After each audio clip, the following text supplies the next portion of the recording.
trade, draft, and draft. That right there is the Indiana Pacers starting lineup that just made the NBA Finals. And unlike some teams who have the luxury of players requesting to join them in free agency or through a trade, none of this was a result of luck. The Indiana Pacers just made the NBA Finals because they were smarter and better than everyone else in the Eastern Conference. Oh, they might have had a little bit of luck as well. This is some form of malpractice on the Kings' part.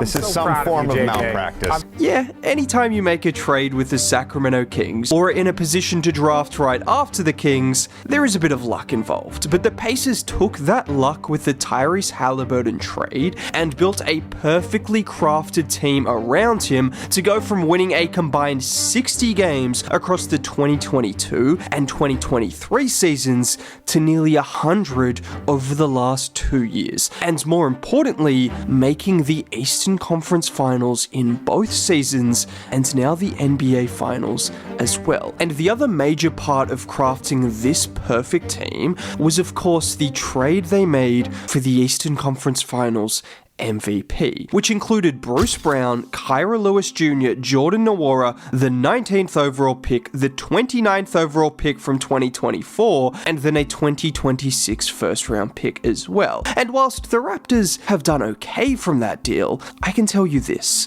none of those assets have and likely will turn out to be half the player Pascal Siakam is. And I've seen some people ridiculing the Eastern Conference because Pascal Siakam was the conference finals MVP. Regardless of what people want to say about that, this is a guy who over his last 2 playoff runs for Indiana is averaging over 21 points, just under 7 rebounds, and 3.5 assists per game on good efficiency as well, whilst always competing. And more importantly, he's just a perfect fit. Because of plays like this, where off the missed shot, Hallie gets the board, and it's that simple outlet pass to Pascal, who is running the floor, and then the Euro step around OG for the reverse finish. Or again, this time where it's Hallie with the ball, and again, Pascal is ahead of the field, and Hallie finds him for the easy dunk. This is what I mean when I say he's a perfect fit, and a lot of the time it simply just involves him being fitter, faster, and more willing to run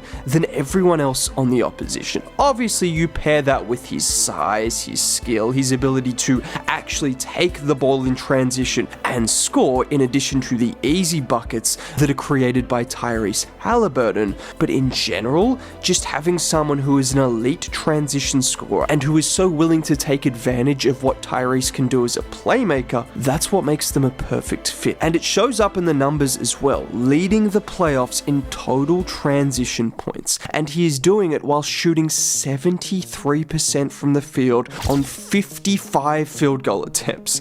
Look at the field goal percentage compared to everyone else on that list. And it goes beyond just him scoring in transition. He's also a guy that can take advantage of mismatches. If you put a smaller defender on him, he can use his size. He can get you in the block, the turnaround fadeaway, the hook shots. Yes, the spin moves occasionally, but he has a deeper bag than what people used to give him credit for. And if he has a bigger defender, well, he can take advantage of that as well, like here where he has Cat against him. And this time, even though he doesn't have the space to go past him and to the rim, he uses that quick footwork to set up Cat leaning backwards before then hitting the pull-up jumper. Just having 2 guys who are both willing to take advantage of each other's best strengths, and 2 guys who are unselfish but also mismatched nightmares, that's the kind of combination that leads you to the NBA Finals. It is also worth mentioning that a huge part, and in my opinion the most impressive part of Indiana's finals run, are the decisions they have made outside of the trades for Tyrese Halliburton and Pascal Siakam. Those were great deals,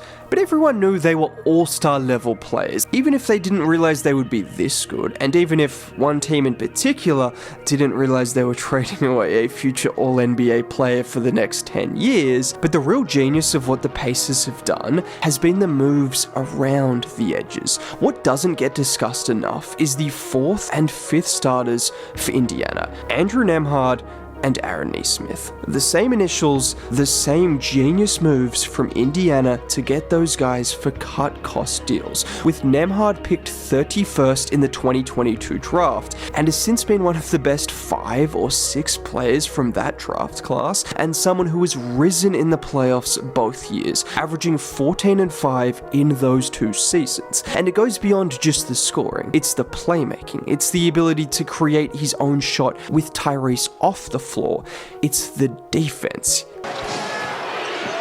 Shot clock at 4, pickpocketed by Nembhard. Yeah, how about 6 steals in Game 6 against the Knicks, looking like prime Scottie Pippen out there, and more importantly, almost all of them led to transition buckets as well, like this play where he gets screened by Cat initially, so he then tags Cat as the roller, but he doesn't give up on the play, as he then gets back into the play to swipe the ball away from Brunson, getting the steal, and then finding Tyrese running the floor for the dunk. He did that all night long. And the best part about all of this, the Pacers signed him for a 3-year, $57 million deal starting next season, which compared to other good starting players in the league, that's an absolute steal. And speaking of steals, how about getting Aaron Nesmith alongside an extra first-round pick in a trade for Malcolm Brogdon, who has since struggled to even get on the court? And what's been really incredible about Nesmith is just the journey. Initially, when Boston drafted him, there was one major reason for that decision: his shooting. Unfortunately, that fell off a cliff during his second year as a Celtic when he couldn't make a shot, but he was able to get some minutes through his hustle and his defense, and Indiana decided they would take a chance on a guy who had proven he can play defense and hustle at the NBA level, and he had proven he was an elite shooter at the college level. And now that those two things have pieced together, well, you have an elite 3-and-D wing, and you can say for certain the Pacers don't win Game 1 in New York, and maybe aren't in the NBA Finals, if it isn't for Aaron Nesmith turning into Steph Curry, Klay Thompson, Damian Lillard, any of those names in the 4th quarter of the game against New York, when the game seemed over. That was the shooting of Aaron Nesmith, in addition to the defense that he has provided all season and all playoffs long. Even Miles Turner. How often did we see the reports of Miles Turner being linked to a trade? I swear it's been an off-season story for at least the last 5 years, and knowing NBA media, it'll probably be a story this off-season, even if the Pacers win a title. Oh, wait, it's a story whilst they're still playing. That's been the Miles Turner experience for the last 5 years, but in spite of that, he's been consistent for Indy as a floor spacer and as a shot blocker, and that's the 3rd, sometimes 4th option for Indy on any given night. This is why they're in the position they are. And you can go even further than this. I mean, did you think I was gonna go the entire video without mentioning the man who turned into Dirk Nowitzki in Game 6 of the Eastern Conference Finals? In the corner, Bryant, another 3. Oh, my goodness. The same Thomas Bryant who couldn't get any minutes for Denver during their playoff run, but he became a crucial piece for Indy this year after Isaiah Jackson went down with an Achilles tear. Or how about Ben Shepherd, who definitely doesn't light up the box score, but he hustles on defense, he knocks down the occasional 3 when he needs to, and then of course, the GOAT, TJ McConnell, who has been a microwave off the bench these entire playoffs and pretty much his entire career as a Pacer. These aren't the first names that you think of when you talk about a finals team, but they don't get here without having the depth they do. And all of this was done through astute moves, drafting, trading, and signing players way below their value.